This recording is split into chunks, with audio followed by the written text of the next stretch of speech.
निम्नलिखित संख्याओं को अभाज्य गुणनखंडों के गुणनफल के रूप में व्यक्त की।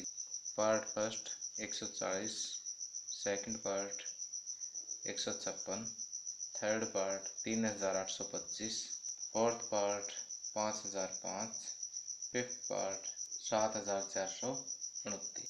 तो इसमें सबसे पहला भाग है 140। संख्या 140 को हमें अभाज्य गुणनखंडों के गुणनफल के रूप में व्यक्त करना है। तो आइए 140 के अभाज्य गुणनखंड बनाते हैं।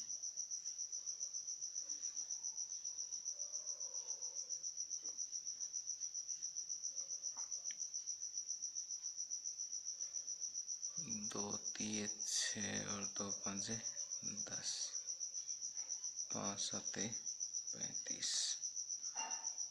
तो हम लिख सकते हैं 140 बराबर 2 गुणा 2 गुणा 5 गुणा 7। यहाँ देखिए 2 2 बार आया तो 2 का स्क्वायर गुणा 5 गुणा 7, ये आंसर। अब सेकंड पार्ट 156 को हमें अभाज्य गुणनखंडों के गुणनफल के रूप में व्यक्त करना है। तो आइए इसके गुणनखंड करते हैं। 2 7 14, 2 8 16, फिर 2 पे कट होगा, 2 3 6 2 9 18, फिर 3 पे कट होगा, 3 1 3 3 3 9। तो 156 को हम लिख सकते हैं 2 गुणा 2 गुणा 3 गुणा 13। 2 2 बार है तो 2 की पावर 2 गुणा 3 गुणा 13 जो है इसका आंसर आ जाएगा। तो इस प्रकार हमने 156 को इन अभाज्य गुणनखंडों के गुणनफल के रूप में लिख दिया है। अब आगे थर्ड पार्ट 3825। 3825 के आइए पहले गुणनखंड कर लेते हैं। पहले 3 पे कट होगा, 3 एकम 3, 3 दूनी 6, 3 7 21 और 3 5 15, 3 चौके 12, 3 दूनी 6 और 3 5 15। लास्ट में 5 आता है तो 5 से कट हो जाएगी। 5 8 40, 5 5 25, 5 एकम 5, 5 7 35। अब 17 एक अभाज्य संख्या है, इसलिए 3825 को आप लिख सकते हो 3 गुणा 3 गुणा 5 गुणा 5 गुणा 17, अर्थात 3 2 बार तो 3 की पावर 2, 5 भी 2 बार है तो 5 की पावर 2 गुणा 17 आंसर। फोर्थ पार्ट में संख्या दे रखी है आपको 5005। इसके अभाज्य गुणनखंड बनाइए। पहले सबसे पहले 5 पे कट हो जाएगा, अब ये 7 पे कट होगा, 143 143 जो है वो 11 से भाग होता है। 11 एकम 11 और 11 तीन 33।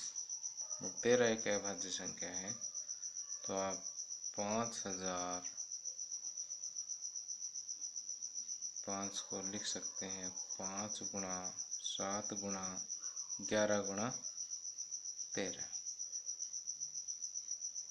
आगे फिफ्थ पार्ट है 7429। 7429 के अभाज्य गुणनखंड बनाते हैं। तो अगर इसको अभाज्य संख्याओं 2 पे चेक करें तो 2 से भाज्य नहीं है। इसी तरह से अंकों का जोड़ भी चेक करें तो 3 से भाज्य नहीं है। 5 से भाज्य होने के लिए इकाई का अंक 0 या 5 होना चाहिए, वो भी नहीं है। 7 से डिवाइड करके देखें तो 7 से भी भाग नहीं होगा। इसी तरह से आगे चेक करते जाएं तो 11 से भी नहीं होगा, 13 से भी नहीं होगा। जब इसको हम 17 से भाग करके चेक करेंगे तो 17 से विभाजित हो जाएगा। तो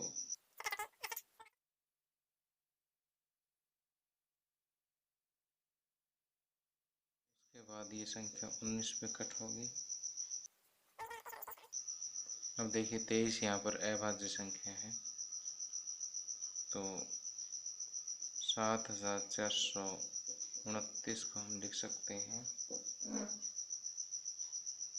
17 गुणा 19 गुणा 23 आंसर।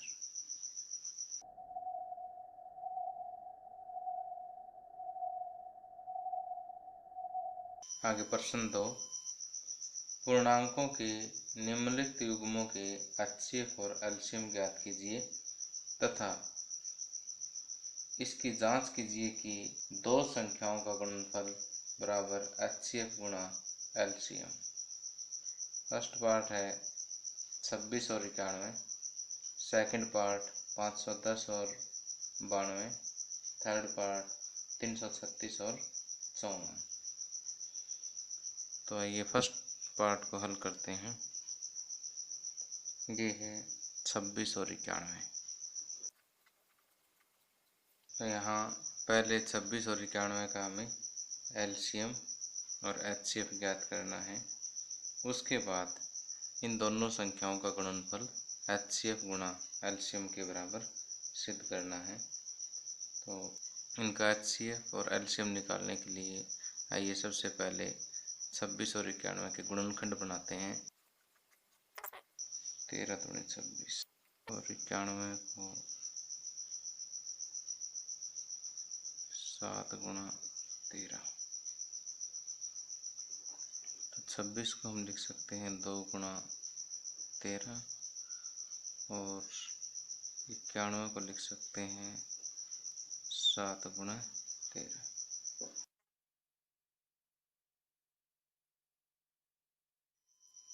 इसलिए 26 और 91 का HCF उभयनिष्ठ गुणनखंडों की सबसे छोटी घात यानी 13 होगा और 26 और 91 का एलसीएम। प्रत्येक अभाज्य गुणनखंड की सबसे बड़ी घात जो दोनों गुणनखंडों में हो, जो होगा 2 गुणा 7 गुणा 13। 2 7 14, 14 और 13 की जब हम गुणा करेंगे तो ये आएगा 182। अब यहाँ पर हमें जांच करनी है कि दोनों संख्याओं का गुणनफल HCF और LCM के गुणनफल के बराबर होगा। तो यहाँ लिखेंगे जांच दोनों संख्याओं का गुणनफल बराबर 26 गुणा 91। 26 को जब हम 91 से गुणा करेंगे तो ये आएगा 2366। अब HCF गुणा LCM। HCF है 13, LCM है 182। 13 और 182 का जब हम गुणनफल करेंगे तो ये भी आएगा 2366। अतः हम कह सकते हैं कि दोनों संख्याओं का गुणनफल HCF गुणा LCM होता है।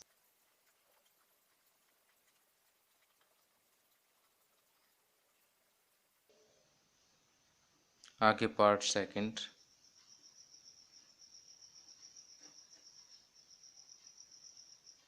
हमें संख्याएं दे रखी है 510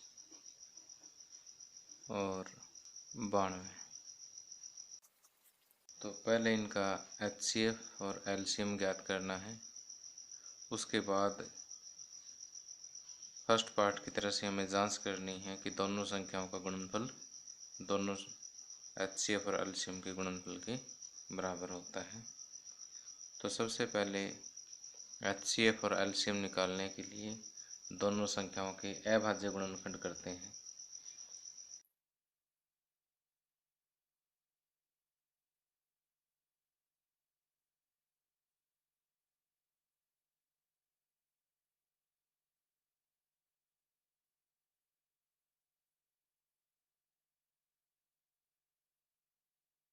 तो 10 को लिखेंगे 2 गुणा 3 गुणा 5 गुणा 17। 92 को लिखेंगे 2 गुणा 23 अर्थात 2 की पावर 2 गुणा 23। तो यहाँ से HCF ऑफ 510 एंड 92 और 510 का HCF, इन दोनों को कंपेयर कीजिए।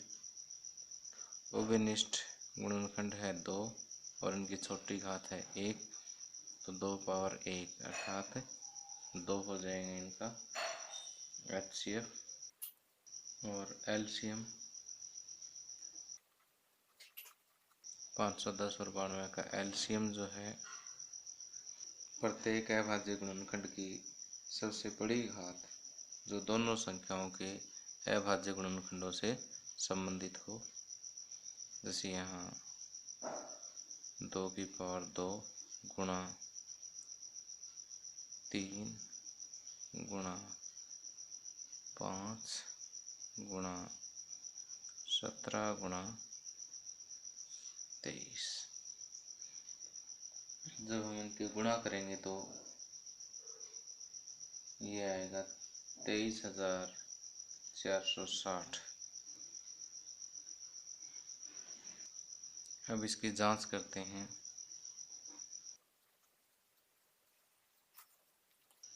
दोनों संख्याओं का गुणनफल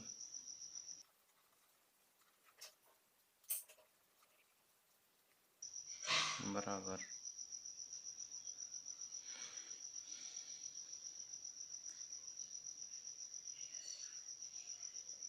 जो होगा 46,920।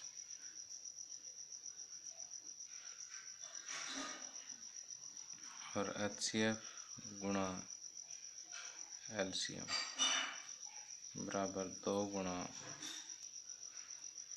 23,460। वो भी किसके बराबर होगा 46,920। अतः हम कह सकते हैं कि दोनों संख्याओं का गुणनफल HCF गुणा LCM।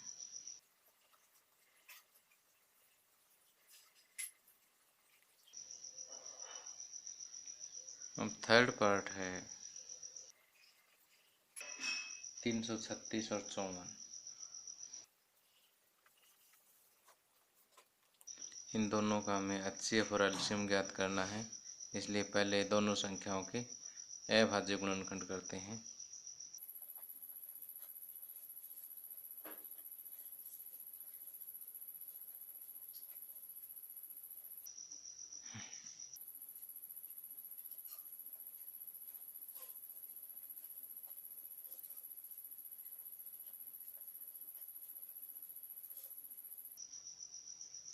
तो यहाँ 336 को लिखेंगे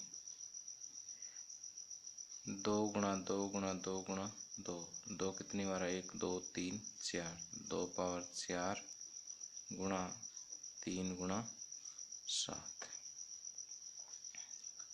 54 को लिखेंगे 2 गुणा 3 आया 1 2 3 बार, 3 पावर 3। यहाँ जिसकी कोई जो एक एक बार है उनकी घात हम 1 लगा सकते हैं। 336 और 54 का HCF उभयनिष्ठ गुणनखंडों की सबसे छोटी घात यानी 2 पावर 1 गुणा 3 पावर 1, 2 गुणा 3 ये हो गया 6। अब इन दोनों संख्याओं का एलसीएम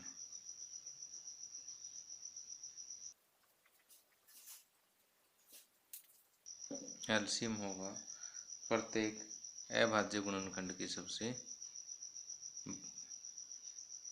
बड़ी घात जो दोनों संख्याओं के गुणनखंडों में हो।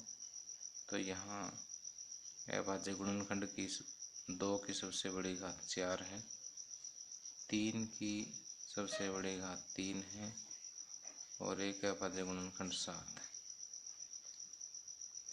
2 की पावर 4, 2 गुणा 2 गुणा 2 गुणा 2 ये हो जाएगा 16। 3 की पावर 3 यानी 3 को 3 बार गुणा, 3 3 होती है 27 गुणा 7,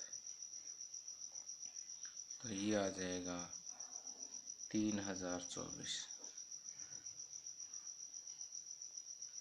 अब आइए हम जांच करते हैं क्या दोनों संख्याओं का गुणनफल HCF और LCM की गुणनफल के बराबर है या नहीं।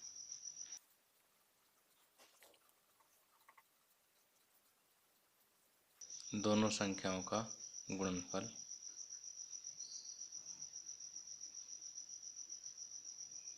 336 गुणा 54 ये आएगा 18,144। अब HCF गुणा LCM 6 गुणा 3024 तो ये भी आएगा 18,144। तो यहाँ इन दोनों को हम कंपेयर करके देखें तो हम कह सकते हैं अतः दोनों संख्याओं का गुणनफल बराबर HCF गुणा LCM।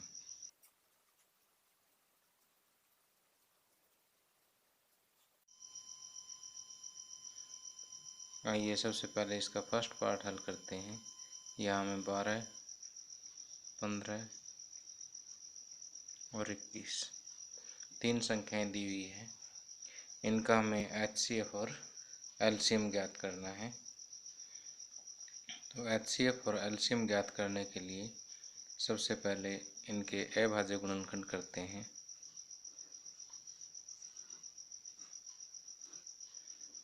दो 6 के 12, 2 3 6।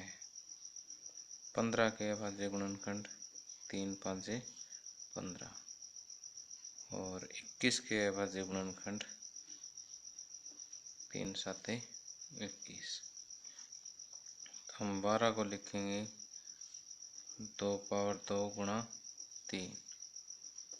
15 बराबर लिखेंगे 3 गुणा 5। 21 को लिखेंगे 3 गुणा 7। अब 12, 15 और 21 का HCF होगा अभाज्य गुणनखंडों की उभयनिष्ठ सबसे छोटी घातों का गुणन।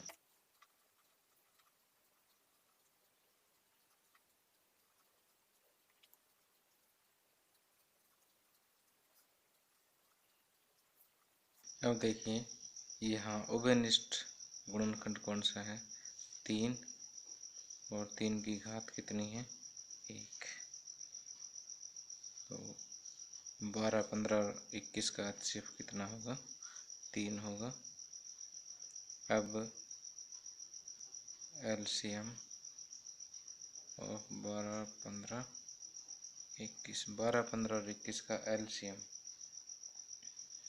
अभाज्य गुणनखंडों की सबसे बड़ी घातों का गुणनफल जो तीनों संख्याओं के गुणनखंडों में हो।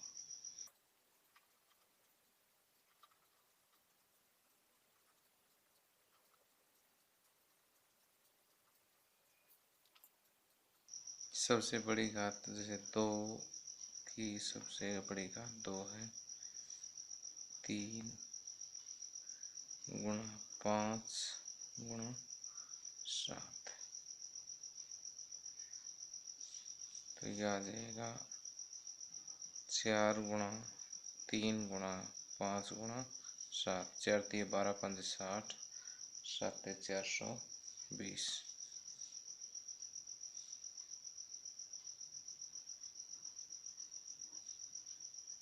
तो HCF होगा 3 और LCM होगा 420।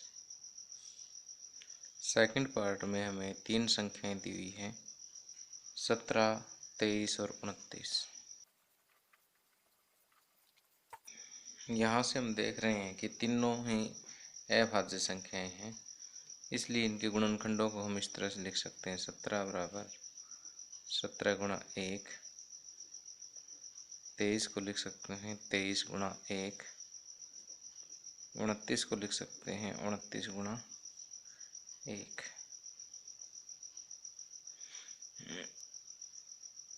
यहाँ 17, 23 और 29 का HCF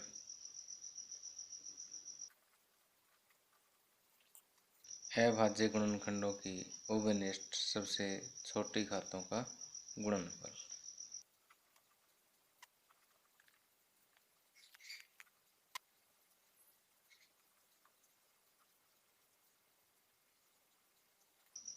देखिए यहाँ उभयनिष्ठ गुणनखंड 1 है, तो HCF क्या होगा 1। LCM ऑफ 17, 23, 29, 17, 23 और 29 का LCM क्या होगा अभाज्य गुणनखंडों की सबसे बड़ी घातों का गुणनफल।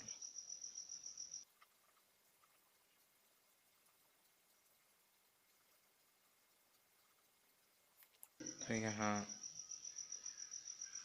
अभाज्य गुणनखंडों की सबसे बड़ी घात का गुणनफल है, तो ये हो जाएगा 17 गुणा 23 गुणा 29। जब इन तीनों का गुणनफल करेंगे तो यह आएगा 11,339।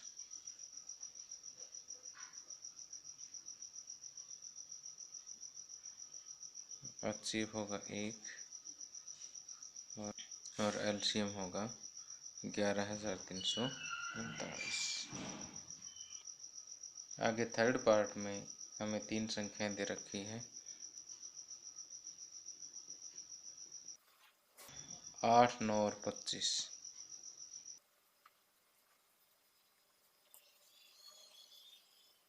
अब 8 के अभाज्य गुणनखंड 2 गुणा 2 गुणा 2, 9 के अभाज्य गुणनखंड 3 गुणा 3, 25 के अभाज्य गुणनखंड 5 गुणा 5। तो यहाँ HCF ऑफ 8, 9 और 25 लिखेंगे अभाज्य गुणनखंडों की उभयनिष्ठ सबसे छोटी घातों का गुणनफल।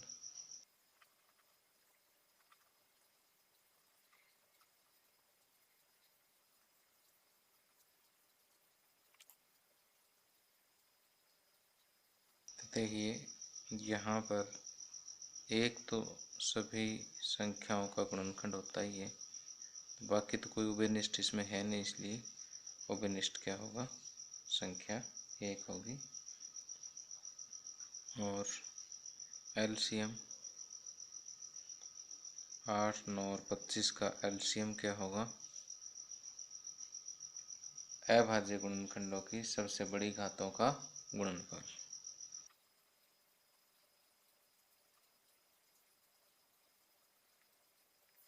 तो सबसे बड़ी घात यहाँ पर देखिए 2 पावर 3 है, यहाँ पर 3 पावर 2 है और यहाँ 5 पावर 2 है। तो 2 पावर 3 गुणा 3 पावर 2 गुणा 5 पावर 2 यानी 8 गुणा 9 गुणा 25।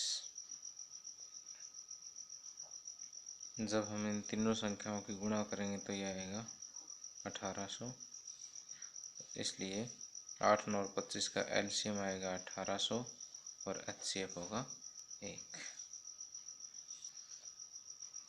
अब प्रश्न नंबर 4, 306 और 657 का एचसीएफ बराबर 9 दिया है, तो 306 और 657 का एलसीएम ज्ञात कीजिए। तो यहाँ पर हमें दो संख्याएं दी गई हैं, 306 और 657। दी गई संख्याएं 306 और 657 और हमें दिया हुआ है एचसीएफ ऑफ 306 और 657 बराबर 9। अब हमें पता है कि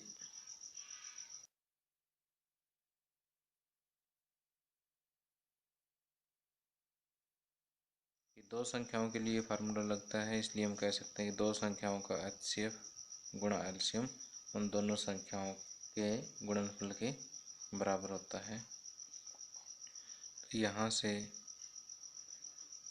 एलसीएम जो कि हमें ज्ञात करना है, तो ये होगा दोनों संख्याओं का गुणनफल बटे एचसीएफ।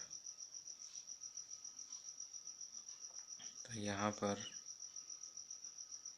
एलसीएम ऑफ 306 और 657 बराबर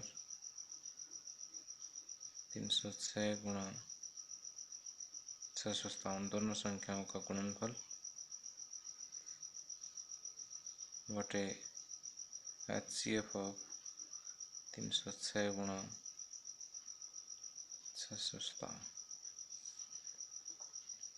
तो ये हो जाएगा 306 गुणा 657, एचसीएफ है 9। तो इसको हम कट करेंगे तो 9 3 27 और 9 चौके 36, 34 पे कट हो जाएगा। फिर 34 गुणा 657 जो कि 22,338 आएगा।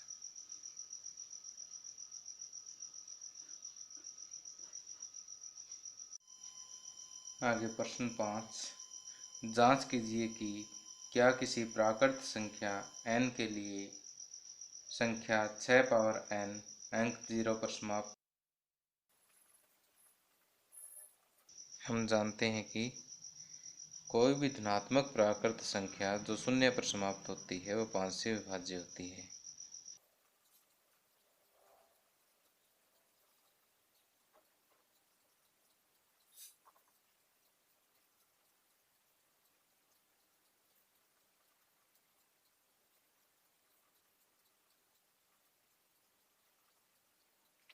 इसलिए उसके अभाज्य गुणनखंडों में अभाज्य संख्या 5 होनी चाहिए।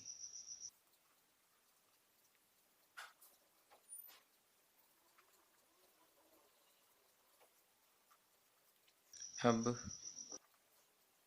6 पावर n को हम लिख सकते हैं 2 गुणा 3 पावर n, अर्थात 2 पावर n गुणा 3 पावर n। यहाँ 6 के अभाज्य गुणनखंडों में केवल 2 और 3 ही है।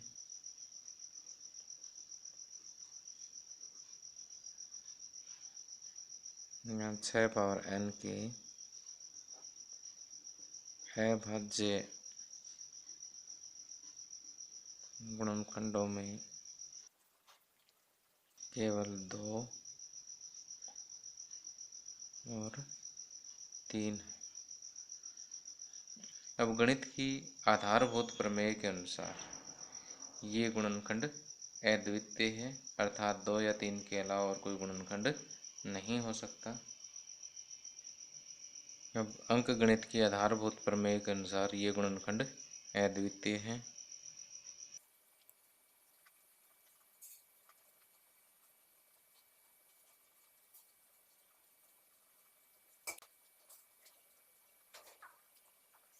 इसलिए 6 पावर n के अभाज्य गुणनखंडों में संख्या 5 नहीं आती, नहीं आ सकती। अतः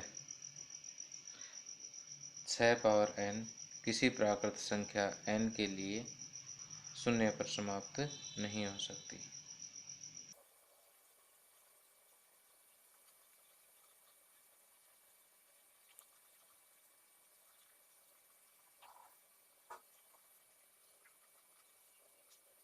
अतः 6 पावर n किसी भी प्राकृत संख्या n के लिए कभी भी शून्य अर्थात 0 पर समाप्त नहीं हो सकती। प्रश्न 6, व्याख्या कीजिए कि 7 गुणा 11 गुणा 13 प्लस 13 और 7 गुणा 6 गुणा 5 गुणा 4 गुणा 3 गुणा 2 गुणा 1 प्लस 5 भाज्य संख्याएं क्यों हैं। यहाँ पर हमें जो दी गई संख्या है उनमें से पहली संख्या है 7 गुणा 11 गुणा 13 प्लस 13। इन दोनों में से 13 कॉमन आ जाएगा। 13 कॉमन लेंगे तो यहाँ बचेगा 7 गुणा 11 प्लस इस 13 को कॉमन लेंगे तो यहाँ बचेगा 1। तो यहाँ देखिए इस पहली संख्या का 13 एक गुणनखंड है, इसलिए यह संख्या जो है वो 13 से विभाज्य है। क्योंकि यहाँ 13 एक गुणनखंड है, इसलिए दी गई संख्या 13 से भाज्य है। इसी प्रकार दूसरी संख्या में दी हुई है 7 गुणा 6 गुणा 5 गुणा 4 गुणा 3 गुणा 2 गुणा 1 प्लस 5। इन दोनों में से संख्या 5 जो है वो कॉमन आ जाएगी। 7 गुणा 6 5 कॉमन आ गया, 4 गुणा 3 गुणा 2 गुणा 1 प्लस यहाँ से 5 कॉमन लेंगे तो ये 1 बचेगा। तो यहाँ पर भी 5 एक गुणनखंड है, इसलिए दी गई संख्या 5 से भाज्य है।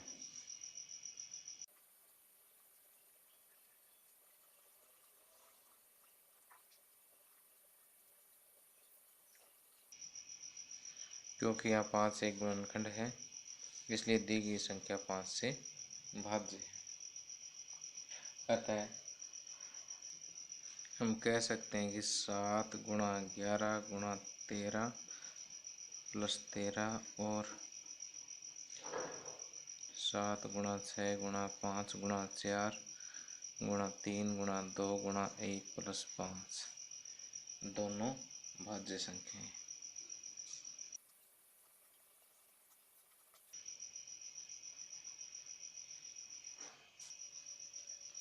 आगे प्रश्न 7, किसी खेल के मैदान के चारों ओर एक वृत्ताकार पथ है। इस मैदान का एक चक्कर लगाने में सोनिया को 18 मिनट लगते हैं, जबकि इसी मैदान का एक चक्कर लगाने में रवि को 12 मिनट लगते हैं। मान लीजिए वे दोनों एक ही स्थान पर और एक ही समय चलना प्रारंभ करके एक ही दिशा में चलते हैं। कितने समय बाद वे पुनः प्रारंभिक स्थान पर मिलेंगे। तो यहाँ पुनः प्रारंभिक स्थान पर मिलने का समय ज्ञात करने के लिए हमें पहले 18 और 12 का एलसीएम ज्ञात करना होगा। तो यहाँ हम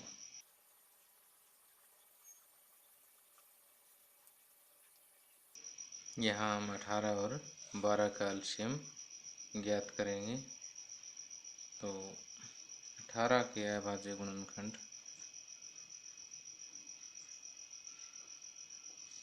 और 12 के अभाज्य गुणनखंड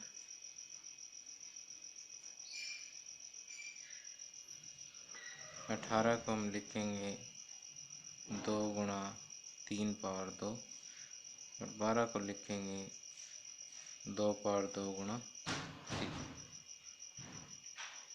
तो एलसीएम ऑफ 18 और 12 अभाज्य गुणनखंडों की सबसे बड़ी घातों का गुणनफल।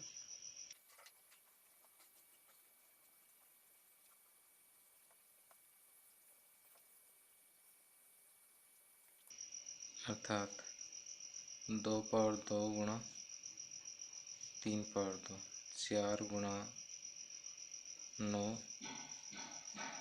ये आ गया 36। अतः सोनिया और रवि एक स्थान से चलने के बाद दोबारा 36 मिनट बाद प्रारंभिक स्थान पर मिलेंगे।